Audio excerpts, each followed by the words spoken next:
And Yamiche joins me now, along with our congressional correspondent, Lisa Desjardins. Welcome to both of you. And Lisa, I'm going to start with you. Both Republicans and Democrats are claiming victory here. What do we know about who got what they wanted? Right. There's a lot of spin and there's some truth to what's going on tonight. Let's talk first of all. The big ticket item was, of course, the wall, as Yamiche reported, $1.375 billion. She's going to talk a little bit more about that. Democrats like to point out that's just a little bit more than Nancy Pelosi said she offered last year, $1.3 billion. But let's go to the more complex matter. That is these detention beds, or the number of detainees that this bill would fund. Let's start by explaining this, first of all, what the deal does. As Yamiche reported, it would fund 45,000 average daily detainees for a year. Again, that's the average population funding for a year. But Democrats say what they got out of that was a decrease from the current number of detainees in custody, average 49,000. So they say that's a shift down. Republicans look at it this way. They say, well, actually, it's an increase from what the average daily funding was last year, which was 40,000 detainees. So it really is kind of fun with math in a way, depending on how you look at it. I think the best voice on the Hill was Dick Durbin, who just told me, frankly, that was a wash. Essentially, the number of detainees may be about the same, and the president does have the ability to pull from other funds potentially, or try to raise that funding on his own. Right, it is interesting how they look at these numbers. So Yamiche, the president didn't get all the money he was asking for, but he did get some border security funding. And yet he still has reservations. Why?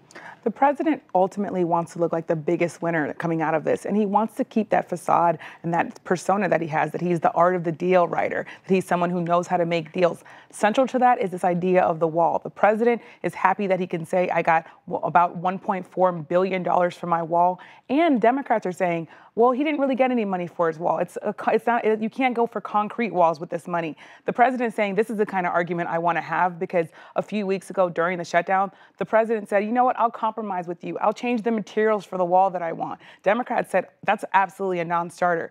Now, fast forward a couple of weeks, that's exactly the argument that we're having. And the president is saying, I can now build steel slats. The other thing that's important, both sides seem to be mad about this. On the conservative side, you have conservative voices who are saying this deal is pathetic. It's an insult to the president. On the Democratic side and on the liberal side, I have activists that are texting me saying, Nancy Pelosi said she wasn't going to give $1 for this wall, and now she is. Then the president is also looking further down the line and saying, if I don't get this money for the wall and all the money that I wanted, the $5.7 billion, I can sign this, and then I can declare a national emergency, and I can pull money from other areas. It's a little tricky of whether or not he's going to be able to do that, but that's what the president is thinking about as he weighs his options here. So, Lisa, we are now, what, 3 days away from when Congress is supposed to come to some sort of an agreement on funding. When do we think we're going to see the actual language in this legislation or pieces of legislation? And what are the details are we waiting for? Right. The only reason we have these details is because people are telling reporters like Yamiche and I, there's no documents at all yet. We believe that we should see the full bill tomorrow. It could be late tomorrow. So then you get to a point where you have 2 days until the deadline, until Friday. And Judy, this bill is an extraordinary bill. It is 7 appropriations bills all together. We're talking about 800 pages of legislation. And this is one reason that you don't hear everyone saying how they'll vote yet, because there is concern that there could be some surprises in these bills. There also will be some things that we don't know the details of yet, like increases in immigration judges. We don't know where they're going to come down on that. So let's say we get the bill tomorrow night, then we could expect maybe passage, let's say Thursday, Friday. It's going to go close to the deadline. One positive sign for people who don't want to shut down, which is most everyone, Congress is planning to recess next week. And so finally, Yamiche, what is next on this whole question of border security, and what's next with regard to immigration reform, which is what this is a piece of? Well, this ultimately is going to come down to the president deciding to make a decision and then making the decision of whether or not he wants to stick with that decision. The last shutdown happened because the president made a decision, then changed his mind. So if the president does that again, we could have a shutdown still.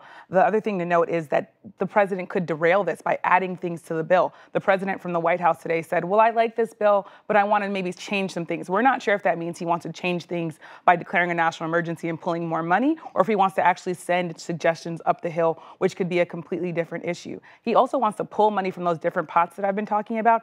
That could end up being challenged in the courts, and that could be tied up for months or even years. The other thing, you note the idea of these other immigrants. I went to a meeting with TPS holders today. A lot of them came from around the country today to lobby on the Hill and to also protest temporary, protected status. As I said, temporary protected status. These are immigrants who came to the United States because of hurricanes or natural disasters. They were in the Hill. They were at the Hill today and protesting outside the White House. And they say, don't forget about us. We didn't want to be tied to the wall because we think that that's in some ways a political issue. But we have real issues here. We might be deported come June or July, and we need to figure out what's going to happen there. So I talked to a lot of people who are very, very worried about whether or not they're going to go back to countries that they don't remember anymore.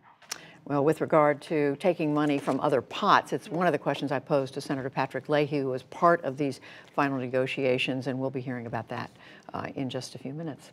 Yamiche Alcindor, Lisa Desjardins, thank you both. Thanks. In